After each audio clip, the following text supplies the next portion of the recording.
दोस्तों कल्पना कीजिए, अगर किसी के कपड़े उतारकर उन्हें चेक किया जाए कि हिंदू है या मुस्लिम है और उसके बाद अगर पता चलता है कि ये हिंदू हैं, फिर उसे गोली मार दी जाए, तो वो मंज़र कैसा होगा?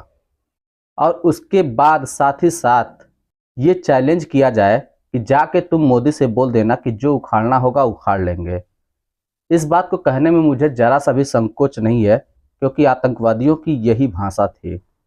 उन्होंने खुला चैलेंज दिया, वो भी अपने देश भारत के प्रधानमंत्री श्री नरेंद्र मोदी जी को, और कहा कि जो भी करना होगा वो कर लेंगे। अब आतंकवादियों का इतना ज़्यादा हौसला बढ़ गया है कि वो प्रधानमंत्री से भी नहीं डरते और इस लहजे में बात करते हैं। दोस्तों मैं बात कर रहा हूँ पहलगाम अटैक की। वहाँ पे जो आतंकियों ने हमला किया, जो मैदान था वहाँ पे सभी लोग गए हुए थे काफ़ी संख्या में, जहाँ पे स्वर्ग कहा जाता है। और जिस तरीके से यहाँ पे देख पा रहे होंगे, इस समय पूरे देश में जो तापमान है वो 40 से 45 डिग्री के करीब में है। लेकिन इस समय भी वहाँ पे जो डिग्री है वो 5 से 10 है, और इस समय दिन में भी वहाँ पे लोग जैकेट पहना करते हैं। कुछ लोग वहाँ पे हनीमून ट्रिप के लिए जाते हैं, कुछ घूमने फिरने के लिए जाते हैं, कुछ अपने बाल बच्चों के साथ जाते हैं, कुछ अपने माता पिता के साथ में जाते हैं, ताकि इन हंसी वादियों में अपना वक्त बिता सकें। दोस्तों पहलगाम से करीब 5 किलोमीटर दूरी पर एक जगह पड़ता है वैसरन वैली या वैसरन पार्क। दोनों एक ही बात है। वैसरन वैली को ही वैसरन पार्क भी कहा जाता है। वो चारों तरफ चोटियों से घिरा हुआ है, और पहलगाम से जाने के लिए वहाँ पे केवल पैदल ही जाया जा सकता है, या फिर गधे से, घोड़े से, इस तरीके से सवारी की करके जाया जा सकता है। वहाँ पे चारों तरफ से लोग जो है वहाँ पे पहुँचे हुए थे। मैदान में पूरा जो है खचाखच भरा हुआ था। कोई फुल्की खा रहा था, कोई चाट खा रहा था, कोई कुछ कर रहा था, कोई घोड़े की घुड़सवारी कर रहा था। इसी बीच में वहाँ पे 3 लोग हवा में फायरिंग करते हुए पहुँचते हैं। ये सब देखकर वहाँ पे जो सैकड़ों की संख्या में भीड़ एकत्रित थी, वो हैरान हो जाती है कि आखिर ये लोग कौन हैं। उसके बाद ये सभी लोगों को जो है इकट्ठा एक किनारे कर दिया जाता है, और उसके बाद बारी-बारी से पूछा जाता है कि ये बताओ तुम कौन हो? हिंदू हो या मुस्लिम हो? अगर उसमें से कोई कह देता कि मैं हिंदू हूँ, तो उसे तुरंत ही गोली मार देते थे। और अगर कहता था कि मुस्लिम हो, तो फिर बोलते थे कि तुम कलमा पढ़ो। वो कलमा पढ़ाते थे, ला इलाहा इल्लल्लाह मुहम्मदुर रसूलुल्लाह। इस तरीके से जो भी अगर कलमा पढ़ लेता था उसे छोड़ दिया करते थे। जब 2-4 लोगों के साथ इस तरीके से हुआ, तो वहाँ पे जो हिंदू मौजूद थे वो लोग भी कलमा पढ़ना शुरू कर दिए कि शायद इससे इन लोगों को लग जाए कि मैं भी मुस्लिम हूँ। सभी लोग कहने लगे। तो अब उन्होंने सोचा कि अगर इस तरीके से होगा तो फिर ऐसे कैसे होगा। अब क्या करते हैं वो लोग, उनका पैंट उतरवाते हैं और उसके बाद उसने चेक करते हैं कि उनका खतना हुआ है कि नहीं हुआ है। अगर उनका खतना हुआ होता है तो उन्हें छोड़ देते हैं, और नहीं हुआ होता है तो तुरंत उसे गोली मार देते हैं। इस तरीके से करीब 28 लोगों की जान जाती है और 20 लोग वहाँ पे घायल हो जाते हैं। अब बात ये सोचने वाली है कि कुछ लोगों के दिमाग में चल रहा होगा कि ये केवल हिंदू और मुस्लिम करके देखा जाता है। लेकिन दोस्तों मैं आपको बता दूं, यहाँ हिंदू और मुस्लिम का मतलब नहीं है। यहाँ केवल यह है कि आतंकवादियों को, आप लोगों को, मुस्लिम और हिंदू को आपसी बीच में लड़ाने का मतलब है।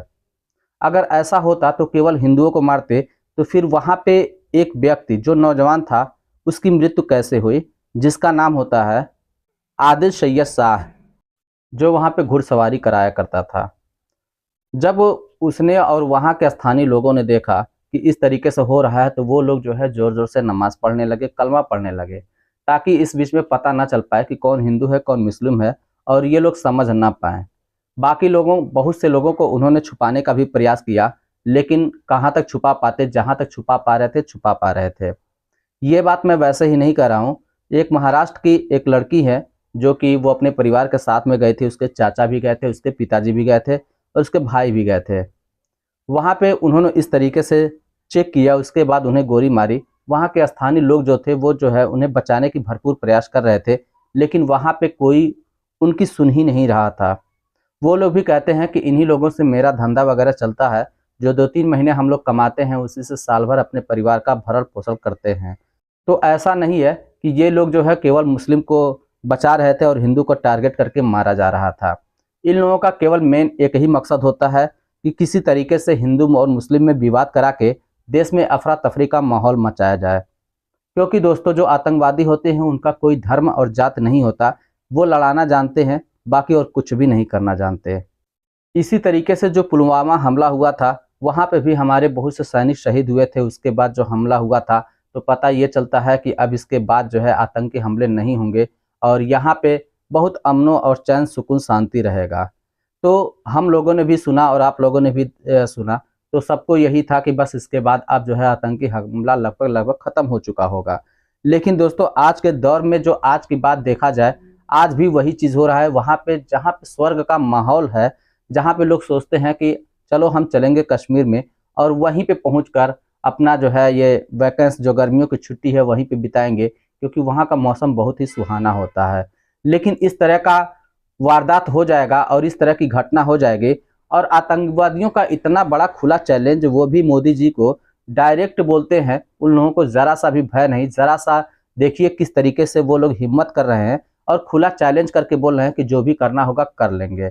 अगर दोस्तों इसी तरीके से उन लोगों का हौसला बढ़ता गया तो आने वाले समय में पता नहीं क्या करेंगे। मुझे तो लगता है इन आतंकवादियों को उन्हीं की भाषा में जवाब देनी चाहिए। आप लोग वैसे क्या कहना चाहते हैं, आप कमेंट में बताइएगा। वैसे आप लोग जो है सरकार का भी भरपूर सपोर्ट करें। मेरी सरकार से दरख्वास्त यही है, इन लोगों का जो है जिस भाषा में इन्होंने प्रयोग किया है और इसी भाषा में इसी तरीके से इनको मुंह तोड़ जवाब मिलना चाहिए, ताकि देश में हमेशा अमन और चैन सुकून शांति बना रहे। वैसे दोस्तों मीडिया में बहुत सी खबरें चलेंगी, हिंदू और मुस्लिम की बातें चलेंगी, लेकिन दोस्तों ये बात देखने वाली है कि अगर केवल हिंदू ही प्रताड़ित हैं तो फिर वहाँ पे जो स्थानीय मुस्लिम हैं वो लोग भी तो अपनी बात बता रहे हैं कि आखिर किस तरीके से वहाँ के लोगों ने भी बताया और जो लोग गए हुए थे, जो लोग बचे, वो लोग भी बताया कि वहाँ के स्थानीय लोग हम लोगों की कितनी मदद कर रहे थे। लेकिन इस बीच में उन लोगों का भी काफ़ी नुकसान हुआ। तो आतंकवादियों का केवल मेन मतलब यही था कि बस किसी तरीके से यहाँ पे जो शांति व्यवस्था है उस शांति व्यवस्था को भंग कर दी जाए। और एक यही तरीका है कि अगर हिंदू मुस्लिम करा दिया जाता है तो फिर शांति भंग जरूर हो जाएगी।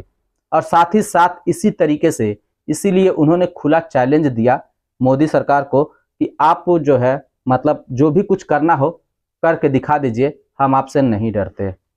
दोस्तों अब मुझे लगता है कि मोदी सरकार को भी उन लोगों को उसी तरीके से करारा जवाब देना चाहिए और ऐसा जवाब देना चाहिए कि भविष्य में ऐसी कुकृत्य करने की कोशिश भी ना करें। आतंकवादियों को यह समझ में आ जाना चाहिए कि हमारा देश इतना कमज़ोर नहीं है जितना तुम लोग समझते हो। अगर तुम लोग धमकी देना जानते हो तो हम लोग कर गुजरना जानते हैं और यही चीज़ होना भी चाहिए, क्योंकि जैसे को तैसा, अगर वैसा ही जवाब मिलेगा तभी समझिए कि जो है इन लोगों का हौसला जो बढ़ रहा है वो दबेगा, वरना हौसला और बढ़ता जाएगा और पता नहीं क्या क्या आगे चल के करेंगे। वैसे दोस्तों आप लोगों का क्या कहना है, आपकी जो भी राय हो आप हमें कमेंट बॉक्स में लिखकर ज़रूर बताइएगा। चलिए फिर मिलते हैं नेक्स्ट वीडियो में, तब तक के लिए जय हिंद।